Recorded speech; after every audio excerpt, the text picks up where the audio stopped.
Assalamualaikum warahmatullahi wabarakatuh. Assalamualaikum warahmatullahi wabarakatuh. Perkenalkan, nama saya Desi Natalia Marbun dengan NPM 2023 14500932. Nama saya Rizka Amanda Mutiara Gafar dengan NPM 2023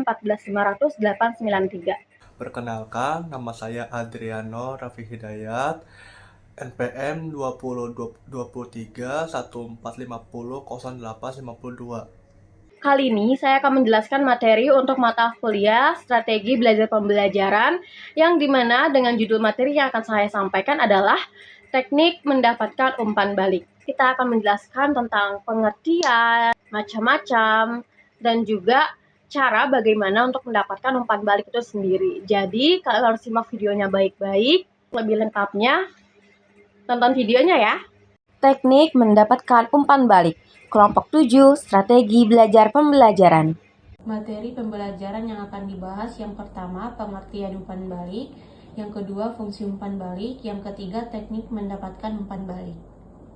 Umpan balik atau feedback yang efektif adalah elemen penting dalam dialog instruksional antara guru dan peserta didik, antar peserta didik, serta bagi peserta didik sendiri. Umpan balik bukanlah praktik yang terpisah, melainkan bagian integral dari proses pembelajaran. Selanjutnya ada pengertian umpan balik. Menurut Suke tahun 1991, umpan balik adalah pemberian informasi yang diperoleh dari tes atau alat ukur lainnya kepada peserta didik untuk memperbaiki atau meningkatkan pencapaian atau hasil belajarnya.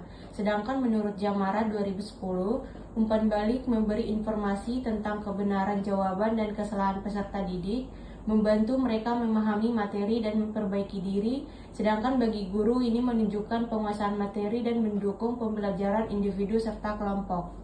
Selanjutnya ada fungsi umpan balik. Menurut Jainal Mustaqim tahun 2009, salah satu fungsi umpan balik antara lain yang pertama, fungsi informasional adalah sebagai alat penilaian yang memberikan informasi mengenai sejauh mana peserta didik menguasai materi dalam proses belajar mengajar. Yang kedua, fungsi motivasional. Umpan balik berfungsi sebagai motivator bagi peserta didik melalui yang pertama, hubungan jelas antara umpan balik dan konsekuensinya. Dua, menjaga kerahasiaan dengan komentar langsung pada kertas kerja. Selanjutnya, fungsi komunikasional. Umpan balik adalah komunikasi antara guru dan peserta didik, di mana guru menyampaikan hasil evaluasi dan mendiskusikan perbaikan jawaban. Ini akan membantu peserta didik mengenali kelemahan mereka. Teknik mendapatkan umpan balik. Yang pertama, memancing apersepsi anak didik adalah teknik pembelajaran yang melibatkan guru dalam upaya mengingatkan kembali pengetahuan dan pengalaman yang sudah dimiliki siswa terkait materi yang akan dipelajarinya.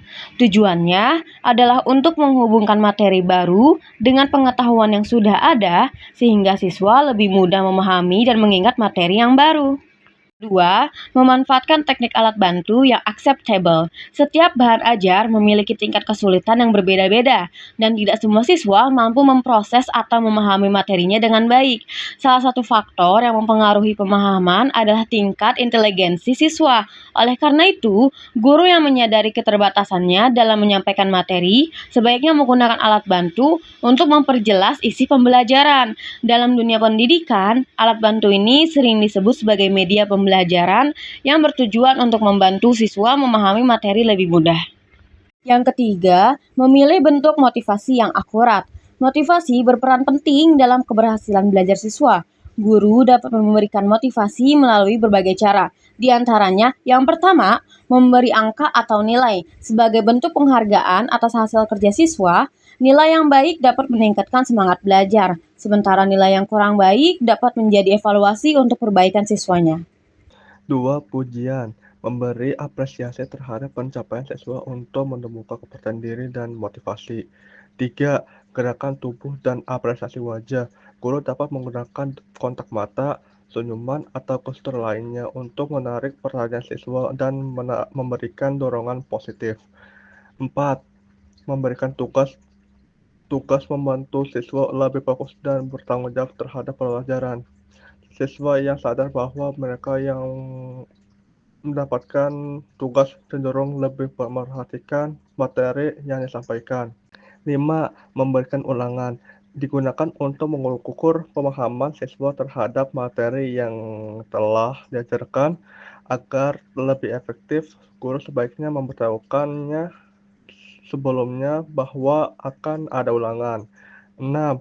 Hukum reinforcement negatif digunakan untuk mendisiplinkan untuk siswa dan mencegah mereka mengulangi kesalahan yang sama. Hukum yang diberikan harus bersifat mendidik, bukan merugikan siswa. D. Penggunaan metode bervariasi.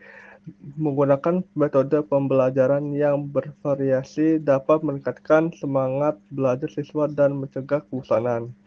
Metode yang beragam juga membantu menyesuaikan gaya belajar yang berbeda-beda pada setiap siswa. Contoh, metode ceramah yang diselingi tanya jawab memungkinkan guru mengukur pemahaman siswa secara langsung dan memperoleh umpan balik dari mereka. Terima kasih. Nah, sekarang kalian udah paham kan teknik mendapatkan umpan balik itu seperti apa dan bagaimana dengan penjelasan yang baru saja kita sampaikan. Oleh karena itu, kurang lebihnya mohon maaf. Sekian dari presentasi kami. Assalamualaikum warahmatullahi wabarakatuh. Terima kasih. Terima kasih. Dadah.